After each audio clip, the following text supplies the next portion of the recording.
Thank you all for joining us, and I would really like to respectfully acknowledge the Aboriginal land on which we meet today.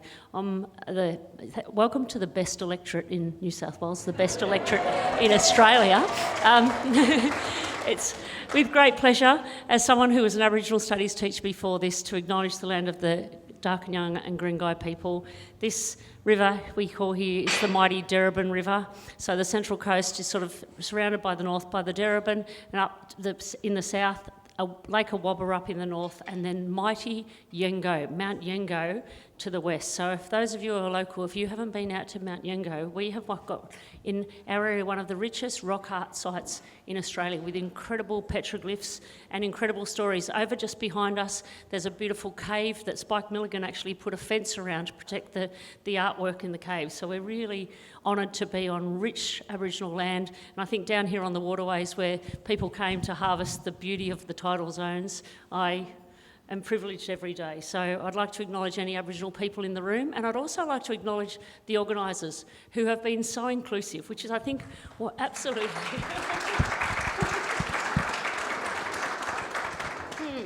And so we're here today as CREATABLE, which is so exciting. Representation is extremely important in the creative arts, and the demand for stories in our own voices become a fiercer and fiercer call.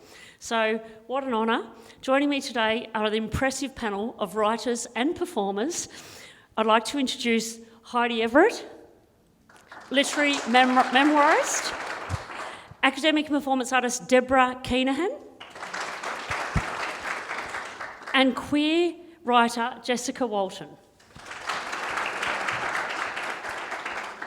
And to start with, I'm just going to hand over, because I know some of you have read and some of you are very familiar with the works, but some of you are not familiar at all. So I'm just going to take turns one by one. We're on a tight time schedule, approximately 2 minutes. Heidi, tell us about the beautiful Heidi's talent. It's just a journey and a joy to be on an adventure. So it's out the back there. My Friend Fox is a glorious read. Heidi, give us an insight, please. Thanks, Liesl.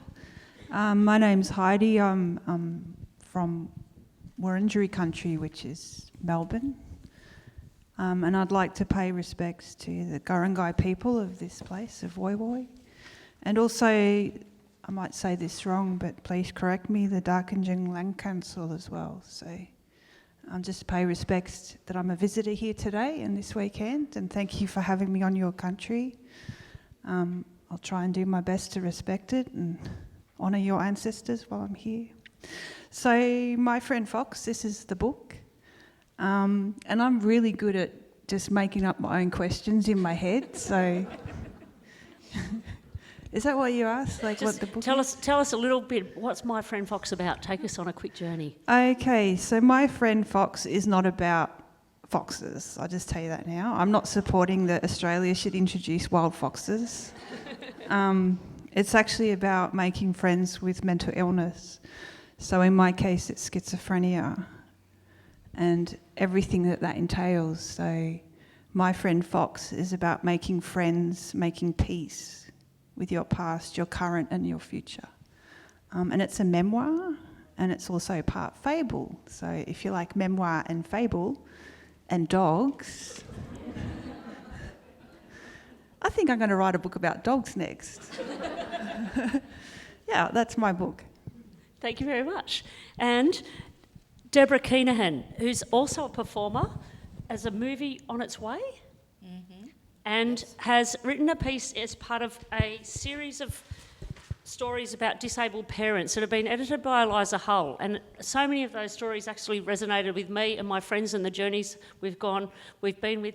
Debra, would you like to share a little insight into your piece in this amazing collection of stories? Thank you. Yes, we've got this, as Liesl said, as a compilation of stories from parents with disability. And there are a number of themes that ring throughout, that are shared throughout each of those chapters. And it is about the difficulties that are presented to people with disability or disabled people when they either want to become parents or they do actually become parents. But the joy of this book is that it is a celebration. It is a celebration of achievement, of innovation, of battle, and more often than not, winning, actually getting there. And that's where the title comes from. We've got this. So it's a wonderful compilation for anyone who has a disability or knows somebody with a disability or has a child with a disability. And this can be their future. All too often when you have a disability, you're told you can't do this. But with this, we've got this.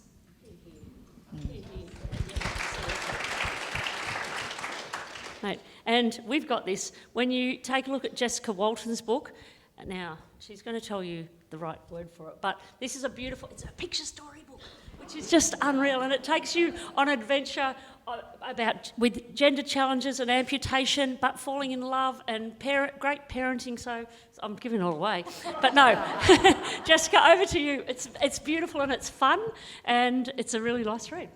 Thank you. So it's a graphic novel, and it started its life as a short story in the anthology Meet Me at the Intersection, which was put together by Fremantle Press to showcase short stories and poetry and other writing by underrepresented writers, so people who hadn't been published before, who might not have been given a chance by a mainstream publisher yet. And so it was kind of bringing all of those voices together. And I had published a picture book back in 2015 called Introducing Teddy, and they said, oh, would you like to have a go at writing a short story for this anthology? And I thought, well, I read a lot of stories for teens and graphic novels and short stories and poetry, so I'll have a go at writing something for that collection. And that short story, Fremantle eventually said, would you like to turn it into a graphic novel? And so basically this is about someone a bit like me, an amputee with chronic pain and anxiety, except Maisie's 14 and I'm no longer 14, that's for sure. But she's going on a road trip with Mum to her first fan con to meet her hero, an amputee in her favourite TV series, and so she's been hanging out to meet Cara Bufano, this amputee actor, for years, and along the way she has a lot of adventures at the fan con. So yeah. Cool. No, thank you. Okay. And whilst this is all super positive, we're up here, a lot of our lives are quite confronting. And as a local member of Parliament, I remember door knocking, because, as you do, and some of you may have met the great Gordon Reid, who live in the community, door knocking over the last couple of months. But door knocking, and this one woman looked, 3 times it happened, you can't be a member of Parliament, you're in a wheelchair. So I'm just going to start with a line from Debra's writing. Mrs. Keenahan, there is a problem with your baby. She has dwarfism. Can you please tell us about achondroplasia and help us understand that it is not a problem? Certainly, thank you, Liesl. Well, that line was actually delivered to my mother when I was born, when I was three days old. Now, putting it in context, I was the only daughter of a family of 5. 4 boys and then me. Can you imagine the joy that my parents had? And then to be delivered that whole construct of a problem. Like there was something inherently wrong with me. And as I said to Liesl, people will hear me say ad infinitum, to the point of boring, my dwarfism does not disable me. What disables me is people's attitudes to my dwarfism. Look around. We all have incapacities. Hands up, those in the room who can run a 4-minute mile. Oh, whoops. Delusions of grandeur, what can I say? We all have incapacities. The difficulty becomes when we are told we can't do things simply because people think we shouldn't, because of what we look like, how we think, how we feel. That is the disabling attitudes. Like with parenting, if people think because you look different, because you think a little differently, you're not allowed to be a parent, or you're not allowed to be included in certain activities. That is the disability, that attitude. When in fact, we're all human beings we're full of ingenuity, and we modify our lives, we change how we behave to actually function in society. We all do it. We're all capable of that sort of thing. So for me, that's the thing of when you see somebody who looks different, thinks differently, behaves differently, and to say that they can't be involved, that's the issue. Absolutely, absolutely. And continuing along that theme, I think we, as people who are different to everyone else, there's not that many role models around there. And I think having heroes and role models, your character they saved for months and possibly years to travel to an event where she could see a star who was an amputee like herself. Could you tell us a little bit more about the importance of role models and heroes, I think, that we can aspire to? Even though we're different, we don't see ourselves on the telly all that often. Absolutely. So growing up, I really didn't see people like me in the books that I was reading and in the jobs that I would like to have. And, it was really hard to see what was possible to become, to see a future. So things like we've got this, just having a book about disabled parents, for example, having that conversation about how there are people who are disabled who are having kids, or, having any job that they want to have, or, having them be part of the stories that we imagine, even in fiction. For us to exist in those spaces is so important. And I remember the experience as an adult of seeing myself in a book for teenagers for the first time, seeing a part of my identity represented. It was the first time I'd read an amputee character in a fictional book for teens, and I just cried because there was this thing of being so happy that I was represented, but also being so sad for my teenage self that I hadn't had that experience of having that book at the point in my life where I needed it, because I was expected to relate to non-disabled characters in books. And I think that's the experience of so many people from marginalised communities or underrepresented communities when we're reading or watching TV or engaging with media of any kind, is that we are expected to relate to the norm. And what that deprives us of our stories, of seeing ourselves reflected in that, but also it deprives everyone else of the experience of reading about people like us. And so, I think in our society, it in general has been a society that wants to segregate disability, that doesn't want to look at it, doesn't want to talk about it, doesn't want to deal with it, doesn't want to accommodate it. And, as we come out of institutions, as we hopefully one day desegregate the school system, people will see us more, they will learn about us more, and hopefully read about us more and see us on the telly more and see us parenting more in the community, and just, our presence will be normalised, and that's what I want. And so I wanted to write myself into a story so I could see someone who was exactly like me, and hopefully someone else would read that story too. Absolutely. And I just want to throw this one at you, Debra. Do you reckon it was easier for your daughter because she had a role model as a mum who lives with dwarfism? Well, it's interesting you should say that, because when I wrote this chapter, I was very, very mindful that Sarah, my daughter, that I was actually in many ways, writing about her, and that she would be reading it, and so it was mindful to me to present it constructively, so that, and this is when I was parenting too, is I was mindful that I would be a model for her. And was it easier? In some ways, I would like to think so, because I would buffer her in situations. Like when we were out in public, she was probably about 4 by the time people started reacting to her as a disabled person.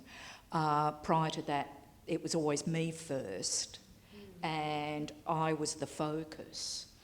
And so it was important to me to be mindful of how I modelled that those interactions for her to manage, for her to cope. And I actually write about some of those, how we got to the point of I recognised that she had it. She had a handle on it.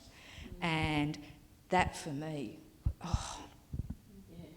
that was, that was a gift for me when I realised she had a handle on it. She had it. No, it is. It's so important to know that we've got support, to know that we've got someone in our lives that we can look up to, but also to know we've got something in our lives. And I can't encourage you enough to read Heidi's book, her relationship with her guitar, but then the dog, Tigger, that took her on an adventure. Can you tell us the role Tigger played in your... I'm a dog lover, and it makes me cry. This is just the most intense, this little soul-saving... And I'm sure our dogs save us. So many people like the world out there is tough, and people don't understand us, but our pets do. Can you tell us about Tigger? Just anybody who's got a little fluffy creature floating above their head right now, can we just look up and wave? So Tigger, I don't know, if anyone's here ever lived on the street or anything like that, your social buffer disappears. So, your kitchen is down that road, your bed's down that road, your other bed's down that road. And so it's really difficult to have anything or anyone to rely on. But I think dogs, and I'll admit this, cats,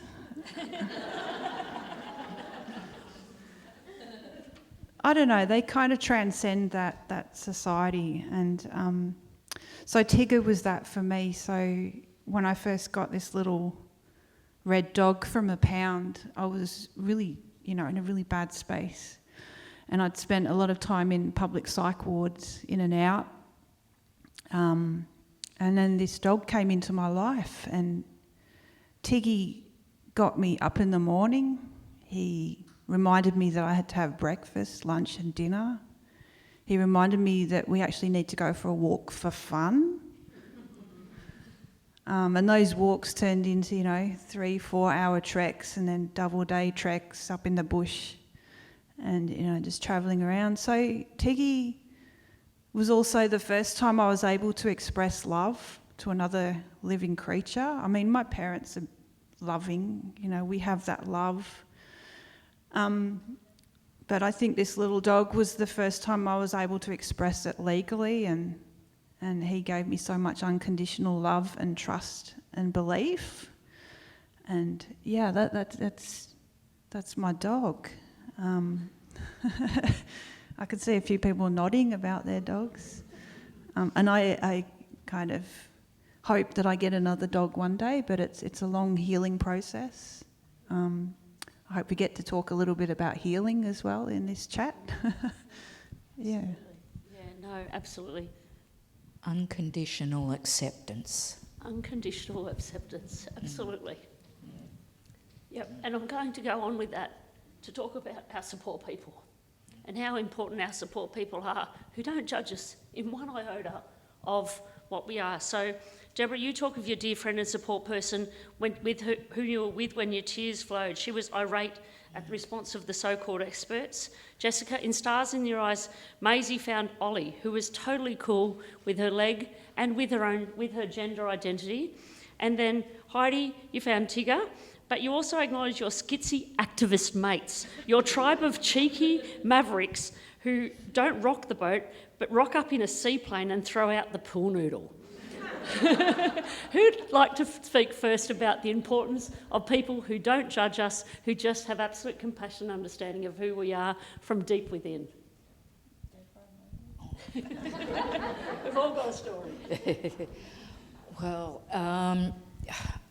I actually have a lot of stories about my support people, but when I found out I was having Sarah, my daughter, and I was sent to a specialist who specialised with dwarf mothers.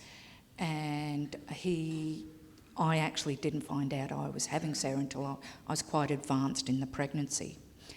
We won't go into how that happened. Not how I became pregnant, but how I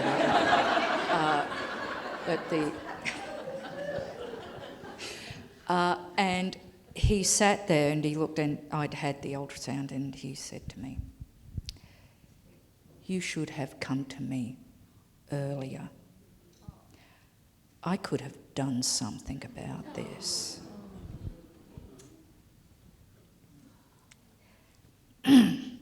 I still get caught when I tell that story. And anyway, we got out of the office. I was with my support person.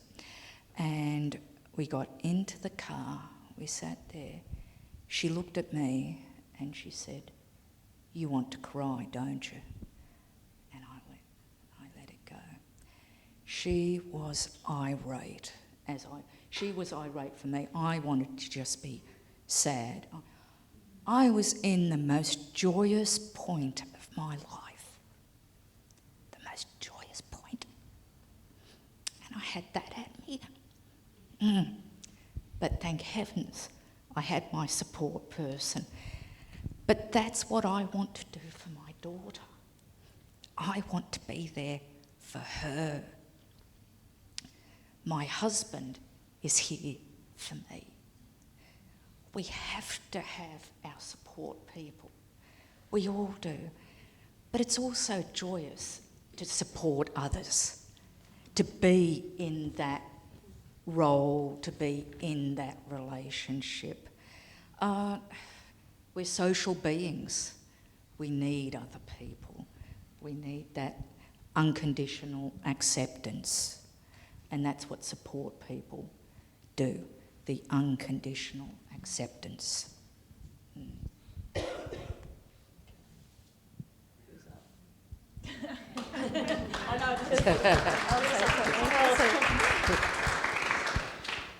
Just hearing that story is just, even though I've read it, it's just another thing hearing it said out loud and, imagining that moment.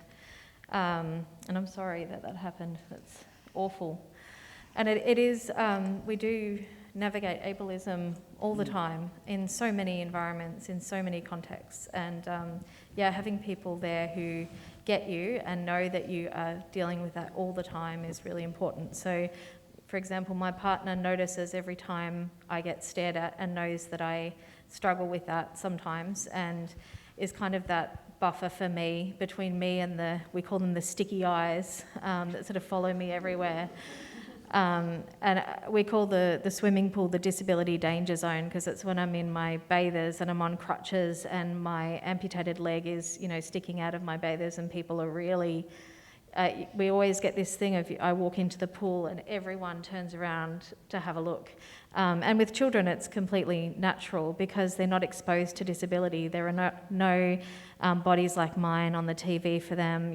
Although things are getting better, we do have some fantastic people working in kids' television now, some role models, some disabled people who are kind of exposing kids and normalising disability, exposing kids to different bodies and different ways of being, different minds, different ways of seeing the world. And they really need that. They need us in their books and on their TV and around them in their schools and in their community, because otherwise things like incontinence freaks people out, or different kinds of bodies freak people out, or different kinds of reactions to a space or to an environment freak people out. And so, the way that we behave or look or feel freaks people out. And that is just horrible, to be the person at the centre of other people freaking out or staring or just not being used to us. So, support people are people who see that with you, and they help you to navigate through that, because it is constant, and it is, the inaccessibility. A society that's not designed for your body or mind is a really kind of violent place to be in sometimes. It does damage to you. And so to have someone who sees the damage that does and acknowledges that damage and helps you navigate it is really important. Thank you. And Heidi, I think in some ways we've got this thing that people can see. I mean, they want to stare at it, they don't want to be necessarily comfortable with it, but mental illness is another shape again. Tell us about the support people around you that know and understand and can be there to catch you when you need to be caught. Yeah, I'm going to offer a different chapter or a different verse to this song because I have what other people call invisible disability. It's invisible to who? It's certainly not invisible to me, the person with the mental health reality. And you will certainly see people like me when society has really tripped us off. And so I would love everyone to just think about when we use the term invisible disability. I know it was an empowering term that someone came up with, but it's also not true. So I think something like schizophrenia or autism or something like that, you definitely do see us when the environment has become overwhelming. And support people, like, it's really hard to talk about support people and love from people when you haven't had it for 40 years. And then the NDIS is what provides it. So I find it, I'm grappling with this question and this concept, but I absolutely do appreciate the way the NDIS is slowly realising that people with invisible disabilities deserve equal access to society and life and work as well. So I'm only here today because of my support person. I won't point them out, but they're in the audience. And I am deeply grateful for that person because I was going to be here on Saturday for this talk. So it was because of them that I'm here today.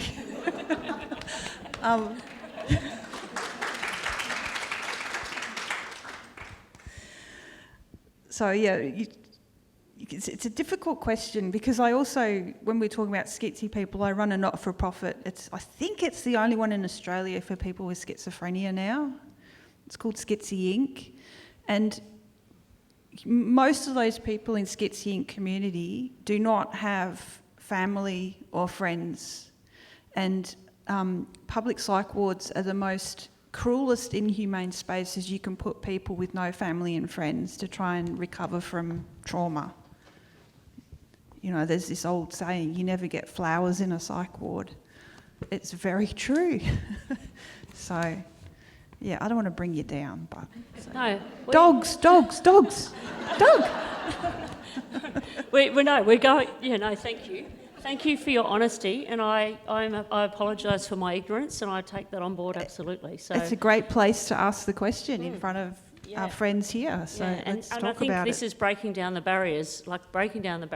Something else that you implied there, the equipment and the legs. Like, take a look at the stars in their eyes, and there's just an amputee girl with her stump showing and her equipment and the spray on the Teflon silicone bit that has to go over the stump. It's like a whole bunch of brutal reality. But then in Heidi's book, the reality and the deep description of the agony of the psych ward, I think, is so explicit, and that there's beautiful pictures that go with the story. But I sit at one point of a giant triangular table looking up at 3 colossal doctors and 3 titanic nurses. And Heidi shares the journey of working out the language she needs to use with these institutionalised frameworks to be able to escape from this place into a different reality. And Heidi, in the introduction to your book, you talk about post-traumatic stress, and just to quote, psych wards have the responsibility and the privilege to help, yet those of us who have spent time in these wards agree that healing is a long way off. My friend Fox resonates in the psyche of a mental health system in equal need of healing. It's a big pressure, especially when you're a member of Parliament sitting up here. Would you like to expand on the harshness of the internal reality that so many of us don't know of what that psych ward and that experience looks like? I don't want to take you there because it's, we'll have to do 3 hours of debriefing afterwards. And I have McDonald's at 12:30. So. But, God, I don't know, how do I do this in a friendly way? So at the front of my book, there's a letter. And when you open it, there's a letter to the reader, and it says, "Dear reader, before you go any further into my friend Fox, please be aware that this is, what we call trigger territory. So it's about complex trauma." And do people here know that word, complex trauma? There's a few nodding. So it's a little bit like PTSD. PTSD is where something happens bad once, like a fire or something. But complex trauma is something that happens to people as they're growing up as children and teenagers and young adults. And so I don't want to go any more into that, but psych wards are a collection of all those people in their 20s and 30s, 40s and 50s who are still dealing with the first 20 years of their life. And has anyone here ever stepped on Lego? Hopped onto it. Yeah. So imagine people in a psych ward, their mind is stepping on Lego and the memory of that pain. And I think the way we're treating people at the moment with that spirit pain and that spirit of trauma is not right. It's not right. A simple cup of tea, for me, is more healing than 6 visits to a psychiatrist sometimes when someone says, "Would you like a cuppa?" Oh, the warmth in my spirit, it washes through me that someone's caring enough to ask me if I want a cuppa and then to make it. That's the healing, Yeah, so I've absolutely forgotten your original question, though. But yeah, no, I mean, the shift, the agony of the psych ward and the shift that we need to make as a societal being to have an understanding of acceptance and an inclusion of people who live with mental illness, and that journey we need to go on. But I think CREATABLE and sharing our personal stories and hearing that pain and opening our hearts, I think, and opening our arms to accept it and listen in a different way, I think is so important. And I think one of the other things that I think we all feel is that children listen in a different way. Children approach us, I think, in a different way altogether. And so I know the Paralympics in Sydney 2000, it was the first time ever they didn't say, "What's wrong with that lady?" They said, "What sport does that person play?" And so mums weren't dragging their kids, like the embarrassment of parents when they want to interact with you. I'm sure you've got a couple of stories you want to share in there. Do you want to have a... Debra? I certainly do.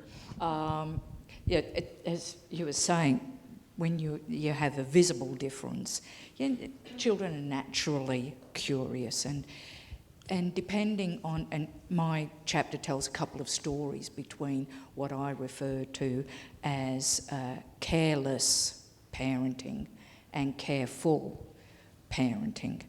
And I'd like to give the example of the careful parenting. And we were here actually on the Central Coast, and my daughter, we raise guide dog puppies, and we had one of the puppies with us, and as well as our own, and we went to a public toilet.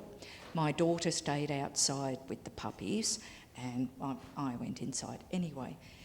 Apparently, whilst I was inside, this young boy, probably about 4, passed Sarah and, recognised and sort of made comment. And anyway, they came into the toilet, and I was coming down the walkway, and this little guy, he just stopped dead, and he looked at me, and he goes to his mum, "Why are there so many of them?" A grand total of 2. But in very quick succession. There they're everywhere. And anyway, I smiled at the young lad and I walked out and I went to Sarah and I was telling Sarah, and we were having a chuckle, and she said that how he reacted to her.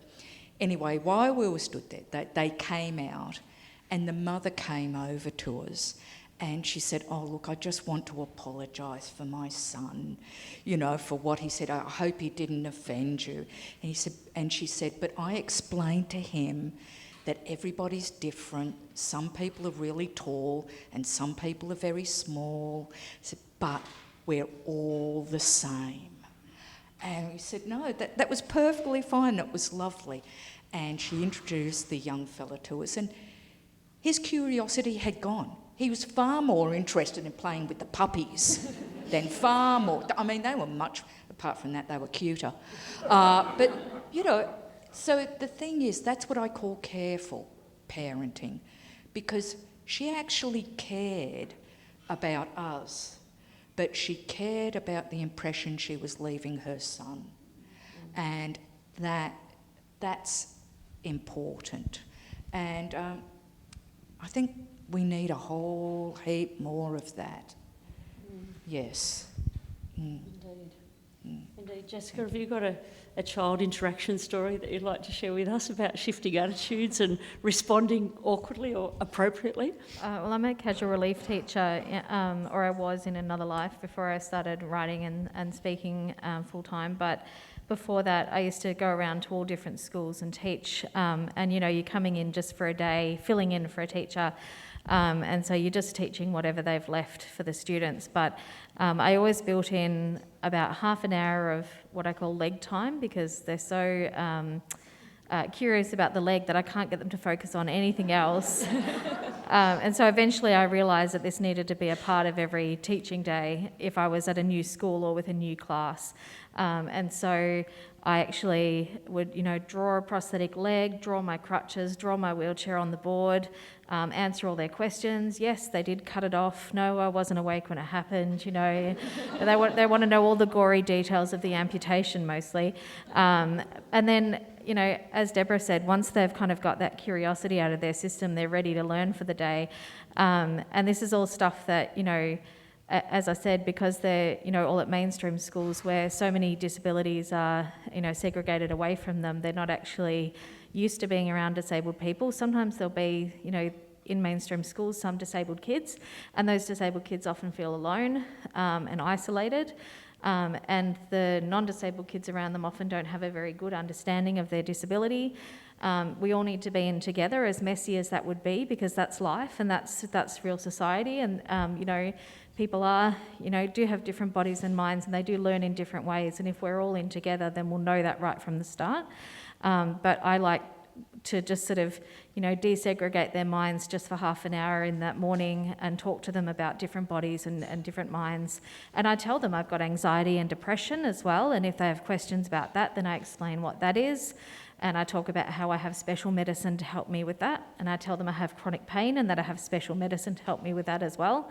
And we talk through it all. And it's and at the end, I always finish up with, how do you talk to someone out in the wild who's got a disability? Because I'm a teacher here and I've been happy to answer any of your questions.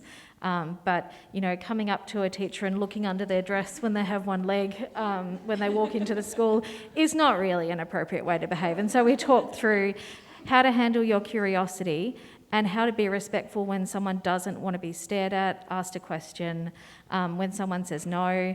And so I'm kind of teaching them that basic respect around interacting with people with a disability. What do you do if someone's having a panic attack out in public? What do you do if someone is not coping with an environment or a situation? You know, do you stop and stare at them while they're not coping? No, you don't. You know, go about your, unless, you know, they're asking for help, you don't interfere or make them feel any worse in that situation. And so, yeah, just having a basic conversation about that stuff. And I feel like we talk about manners and about good behaviour in schools, and we teach kids to conform and to, you know, to do all these things that they have to do to be in a society and live around other people, but we don't care to teach them about disability and how to interact with disabled people. And how to cope with their own disabilities too, because 1 in 4 people have a disability, Plenty of the kids that I teach will have mental illness, will have end up with a physical disability, might have autism, might have ADHD, and some of them don't know it yet, some of them do, but a good portion of them will be part of my community one day, and so having conversations too about disability pride is really important to me. Yeah.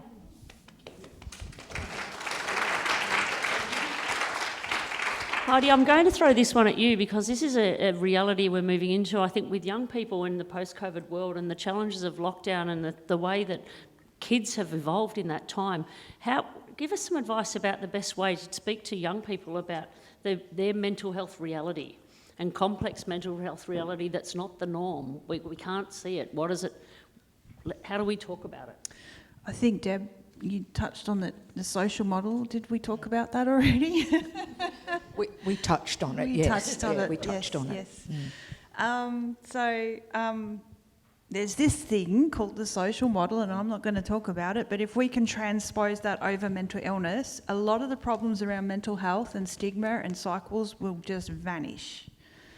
Because at the moment we still treat mental illness like an illness. It's one of the few disabilities that has illness in the title. So I've actually stopped calling it mental illness now. I call it diverse mental health realities. It's a lot more positive. And I'm going to say, hang on, I've just got our Prime Minister, or our ex-Prime Minister,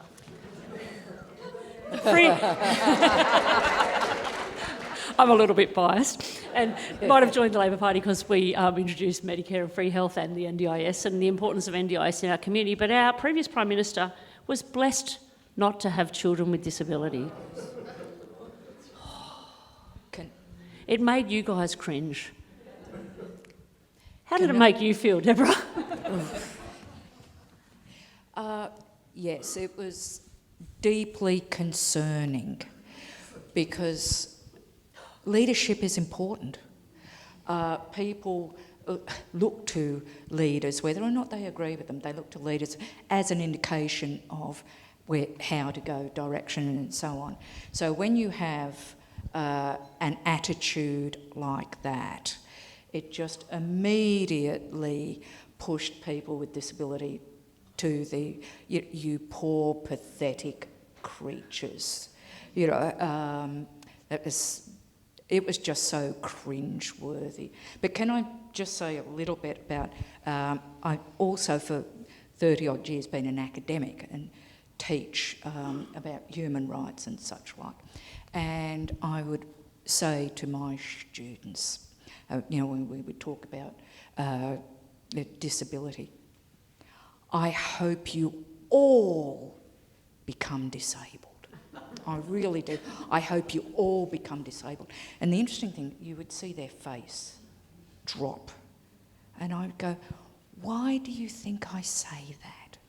Why do you think I say that? And the hands would go up. And it'd always be, because you want us to understand what it's like. No. You want us to have empathy. No. You want us to see the world from your perspective. No.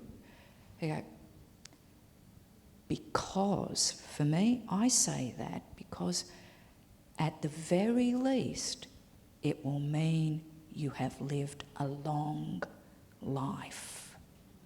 Because with age comes disability.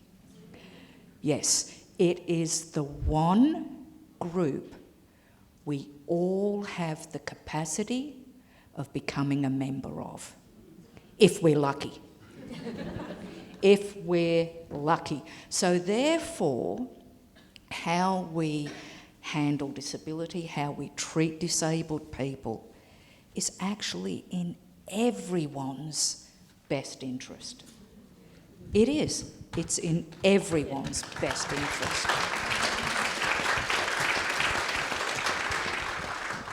Absolutely. And just to finish up, before we go to questions from the floor, I'd like Jessica to share your T-shirt with us.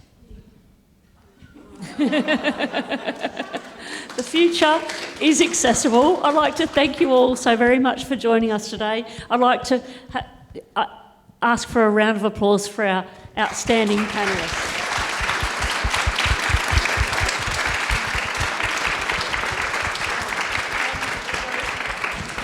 And most of us, all of us are obviously experienced at talking to people. We would love some questions from the floor. Be brave. Okay. Thanks very much, all of you, for coming. That was terrific. Really enjoyed it. As a friend of the ABC, I'm wondering, what has it made a significant difference to you to see, because the ABC is now employing more people with disabilities as reporters. What sort of a difference has that made to you to switch on the screen and see someone with a visual impairment or in a wheelchair on the TV? It makes such a difference. I do think that disabled kids need possibility models. We need to see that we can do anything that we want to do, and that if we can't do it, it's because of the way that it's been designed, and that it can be designed better. So even hearing about the ABC becoming more accessible for those reporters has been really great for me. I do think that they need a lot more, though. When you think about the fact that 1 in 4 people are disabled, I think the ABC's got a long way to go. We need disabled people in every team, every medium of communication, not just in the disability affairs or disability reporting roles, and I think that will happen with time, but the more we can push them to do that, the better. But yeah, it is so important to see people like us on screen. Yeah. And I think it's also very important that we're seen not just there as a disability advocate, but we're there just in the general run of life. For example, with dwarfism, historically you would only ever see us as clowns or jesters or so. We are lawyers, we are doctors ourselves, we are accountants, we are parents. Do you see that on the screen? Do you see that in the theatre? Do you see that in art? Gradually, yes, we are, but it's important that we see more of that. And I might add to that as well, just as the lady in the wheelchair in the New South Wales Parliament, you should be the Minister for Disability. No, I shouldn't. I should be behind each and every one of you, making sure that each of your portfolios is absolutely inclusive. And so that's my, whilst simultaneously knowing that employment for people with disabilities is absolutely crucial. And the NDIS has given us a framework of inclusion, the framework of choice and control, but employment is still a barrier out there. And that's what we've each spoken about. So how do we then tweak that? And employment for people with disabilities hasn't really changed for about 30 years, so I'm plotting in my head something new, so watch this space. And it's exciting. And I think, and being a woman with disability, I was in the office one night and at 7 o'clock the phone rang and it was a blind man from Orange saying, Liesl, just thank you for being in the Parliament. So I think knowing that we are in those spaces is really important, and having it, like we've all spoken about, having it on the telly and seeing it in the public space so we become better educated and better understand it is so important about a future where, sorry, take your shirt off again, where the future is completely accessible to all of us. Liesl, do you know what the unemployment rate is for people with disabilities? Oh, don't get me started. In New South Wales public sector, it used to be 4.7%, but now it's down to 2.3%. So that's employment within the public sector. So it's 53% of people with disabilities aren't in the workforce. So we've got some work to do. Do you have this one? Oh, sorry. Okay, thank you. Your presentation's fantastic. Thank you to all of you. Heidi, a question perhaps for you first. What changes would you like to see in the mental health system that would really be of far more benefit than obviously it has been to you in the past? Fund the arts.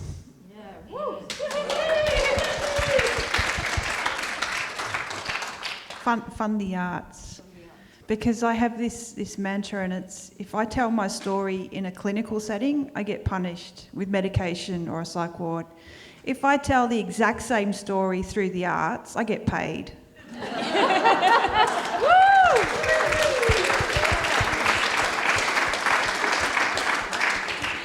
And isn't that interesting? Like, I was talking to a group of kids at the local high school last week, and they were talking about what's the new Labor government going to do for mental health, and I said, what do you guys want in this community? So it's about solutions-based, it's about opportunity, it's about being part of community rather than medication and support structures, which is something else that also needs to help in the background. So, I think the bias of the old PM and the new PM, we're going to see a change in the arts relationship. The arts are very important because they actually have a great capacity for changing the discourse, for changing the messaging. And the arts is one area that is hopefully accessible to everyone, in the sense of, people can go into an art gallery or such like. So they have the capacity of really making a change. I think art is also, the arts are a place that can potentially be very healing. It's I know with my diverse mental health experiences that interacting with art and also creating my own art is really important to me, and is one of the things that actually helps me to get out of an episode of depression or to, to get up and face the day. And so, I think, funding the arts so that we can enjoy it more and heal through it is really important. Thanks very much, all of you, for your contributions and sharing today. A couple of reflections. I've just finished listening to Dylan Alcott's book about his life, really, up to date. It's got, he's done lots more things since that book. But one of the things that he really talked about was the lack of representation on TV when he was growing up and never seeing himself in that role, and the difference it made with his family really not actually distinguishing in terms of things.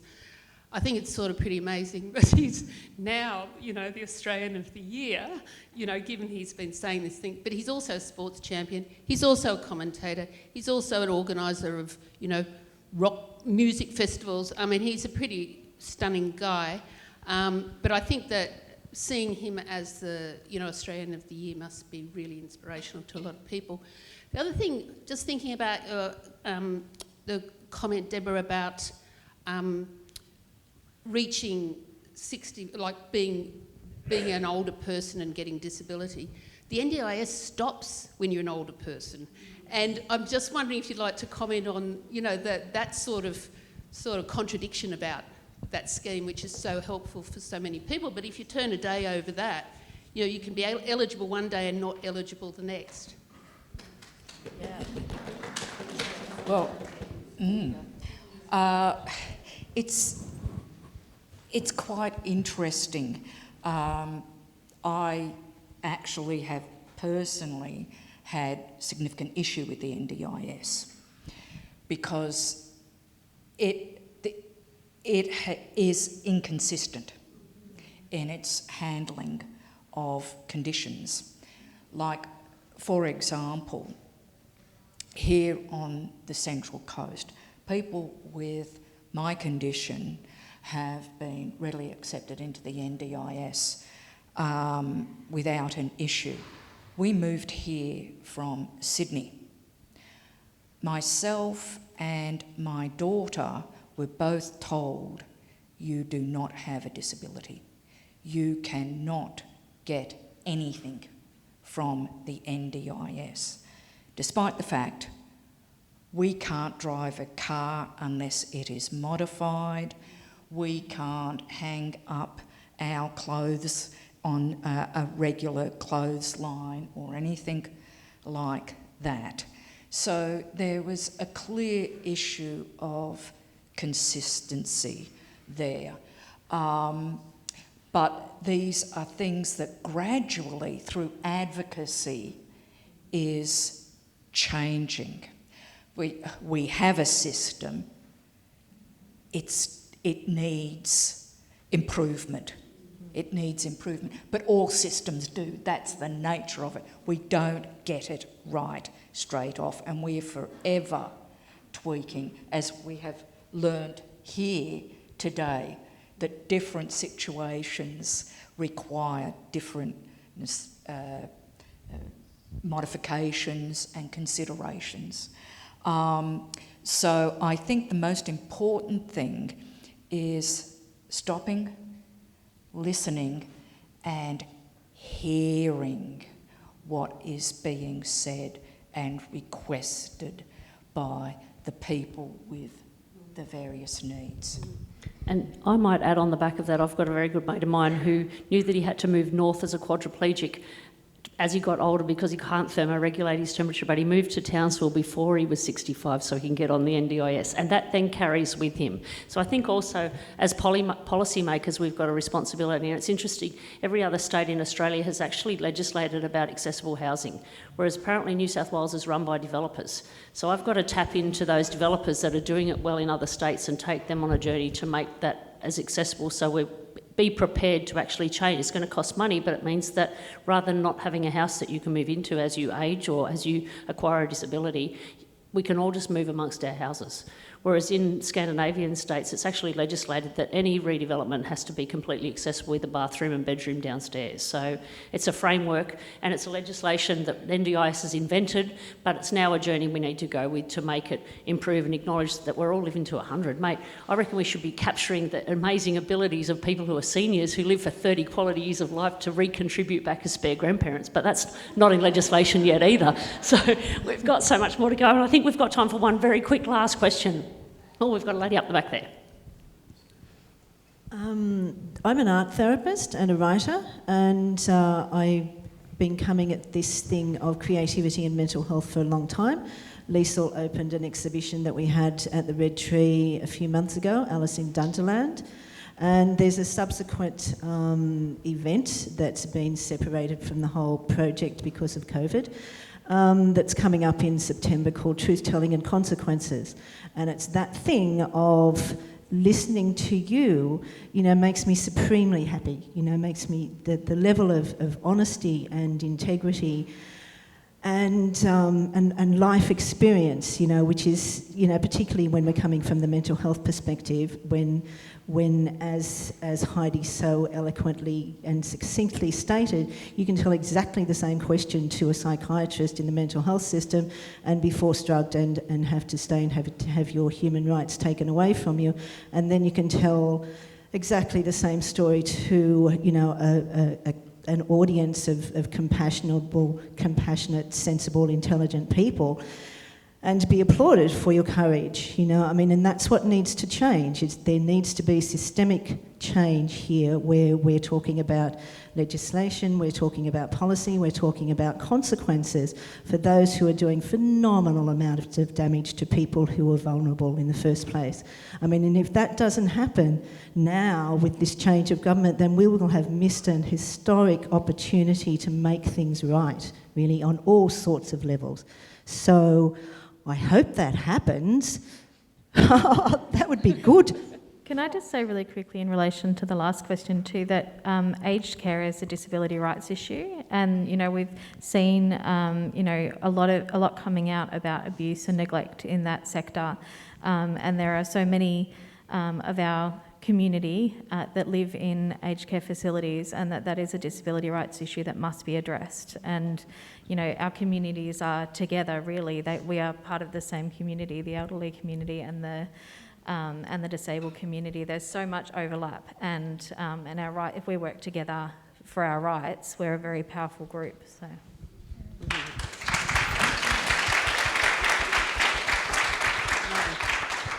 And in closing, it's the members of Parliament that represent your community that are your voice. Emma McBride is the Assistant Minister for Mental Health. We are so excited to have her in our community, and she is a voice of a future change. And I'm biased, but I believe we're on a roll to change.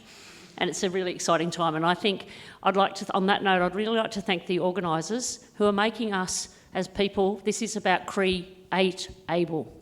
Thank you very much to our fabulous panel. Thank you all for being here, and thank you for the organisers for putting us on the stage and hearing our voices.